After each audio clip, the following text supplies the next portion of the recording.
गुज़िश्ता 2 रोज़ से social media पर ये खबरें ज़ेर गर्दिश हैं कि पाकिस्तान और भारत में जंगबंदी के बावजूद अमरीकी एयरफोर्स के 2 कार्गो जहाज़ भारत के शहर जयपुर में उतरे हैं, जिनमें अहम दिफाई साजो सामान था।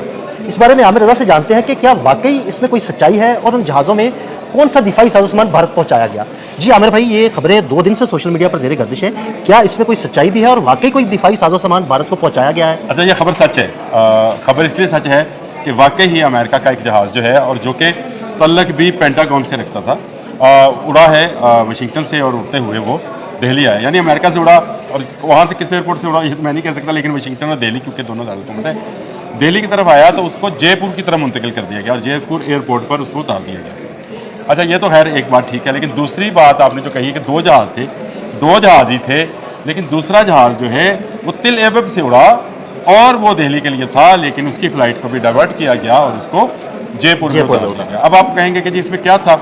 इसमें जंगी साजो सामान नहीं है, इसमें जंगी साजो सामान क्या होना चाहिए उसकी प्लानिंग मौजूद है। अच्छा, जो तिल एबब से आया वो इजरायली उसमें माहिरीन थे, और जो अमेरिका से आया उसमें पेंटागन, मैंने नाम ले दिया आपको, उसके माहिरीन थे। ये सारे बज़ाहिर तो इसलिए आए कि भारत जो F-35 की डील करने जा रहा है, उस हवाले से जो टेक्निकल इश्यूज़ आएंगे, जो ट्रेनिंग है, जो टेक्नीशियंस हैं, जो इंजीनियर्स हैं, वो हैं। लेकिन असल मसला ये नहीं था।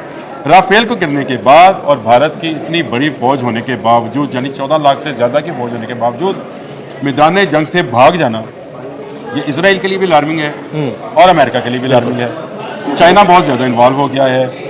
इसराइल सदा से पाकिस्तान को अपना दुश्मन समझता है। उसके हरूब मक्खियों की तरह मार दिए गए यहाँ पे, जैसे मक्खी मारते हैं ढूंढ ढूंढ के, लोगों ने मारा। यानी फौज ने क्या मारना था, लोगों ने मार दिया। ये उसकी बड़ी टेक्नोलॉजी थी जो वो नहत्ते फ़लस्तीनियों पर इस्तेमाल करके कहता था कि मेरी टेक्नोलॉजी नंबर 1 है। ये डिटेक्ट भी करती है और हिट भी करती है, यानी ये ढूंढ ले तो ये ढूंढती भी यही है और हिट भी यही करती है। चले, हमने वो भी उसकी मेरी इत्तला के मुताबिक 88 हैं, लोग इसको 75 भी कहते हैं, 77 भी कहते हैं। मैं किसी को गलत नहीं कह रहा, मैंने तो आपकी खबर को भी गलत नहीं कहा और आपसे कहा कि ये बिल्कुल ठीक खबर है।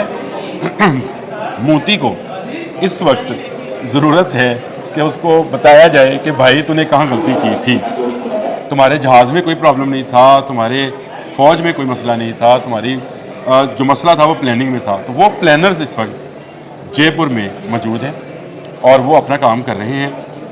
उनको अपना काम करने दें, क्योंकि वो जो मर्ज़ी कर लें, वो किसी तौर गधे को घोड़ा नहीं बना सकते। ऐसे ही है, बिल्कुल ऐसे ही। जो फ़ौज एक दफ़ा भाग जाए, आपने हिस्ट्री पढ़ी है, मैंने पढ़ी है, हम सब पढ़ते हैं, एक दफ़ा जब फ़ौज के पाँव उखड़ जाएँ तो वो चाहे फिर वो काबुल से उखड़े हुए वो दिल्ली आकर रुकते हैं, और दिल्ली से उखड़े हुए तो कहीं और जाकर रुकते हैं। ये फ़ौजों की तारीख रही है। ऐसे ही अब पाँव उखड़ गए हैं उसको दोबारा पाँव पे खड़ा करने के लिए बैसाखियों की ज़रूरत है। एक तरफ इसराइल की बैसाखी है, एक तरफ अमेरिका की बैसाखी है, लेकिन अमेरिका की बैसाखी के मतलब हमने बहुत तजर्बात करके देख लिए हुए हैं, वो वक्त आने पर टूट जाया करती है। बिल्कुल। और हमारे साथ तो ये 1 दफ़ा नहीं, 2 दफ़ा नहीं, 3 दफ़ा हुआ। कुदरतन इस दफ़ा हमें जो सपोर्ट मिली है वो ऐसी जगह से मिली है जहाँ से सिलसिला टूट नहीं सकता। ना दरमियान में कोई समंदर है, ना दरमियान में कोई पहाड़ है। ऐसे ही है। हमारी एक शायराए रेशम है, सदियों से जारी है, जारी और सारी रहेगी इंशाल्लाह। वो अपनी प्लानिंग करते रहे, अल्लाह अपनी प्लानिंग करता है। और उस दिन कहा भी DGIS पे आपने कि अल्लाह ताला कुरान में फरमाता है कि मैं तुमसे बेहतर प्लानिंग करने वाला हूँ, और वो बेहतर प्लानिंग होगी।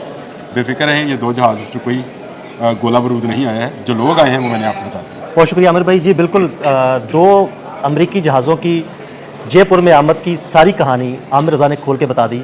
अदील अहमद और आमिर रज़ा को इजाज़त दीजिएगा। अल्लाह हाफ़िज़।